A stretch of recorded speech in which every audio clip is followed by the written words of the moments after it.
Inaresto ang dalawang lalaki sa Pasay na nagbebenta ng mga peking gold discs. Ang mga suspect gumagamit ng tunay na ginto pang testing para makalusot sa mga buyer. Nasa frontline ng balitang yan si Mobile Journal, Alexis Ebue.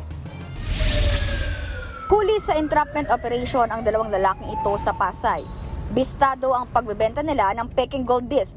Nakumpiska sa kanila ang bulto-bultong pera, pati mga ibinebentang ginto na nagkakahalaga raw ng 6 na milyong piso. Inireklamo ang mga sospek ng dalawang dayuhang customer nila. May testing para na ginawa noong una sa ginto, kaya binili nila. Pero nang ipasuri sa eksperto ang gold disc, peke pala ang mga ito. Ang harapan mo, ipipresent nila yung gold, then mayroong yung drilling ng item para makita yung powderized gold.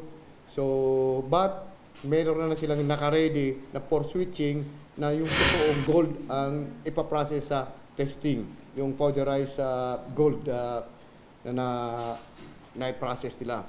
Madali rin nakapanggogoyo ang mga sospek dahil sa ads nila sa social media. Meron ding nag-endorso sa kanila sa mga dayuhan. Kaya paalala ng pulisya para hindi maloko. Para sigurado po tayo, doon po lang tayo sa mga authorized at veripikadong mga nagtitinda ng mga gold. So, para maiwasan na maging biktima ng fake na mga items. Haharap sa kasong estafa ang mga salarin. Iniimbestigahan din kung kasabot nila ang tao nag-endorso sa kanila. Nagbabalita mula sa Frontline, Mobile Journal, Alexis Ebue, News 5. Mga kapatid, Cheryl Hosing po. Maging maalam at may pakialam sa mga napapanahong issue at headlines. Mag-follow at mag-subscribe na sa social media pages ng News 5.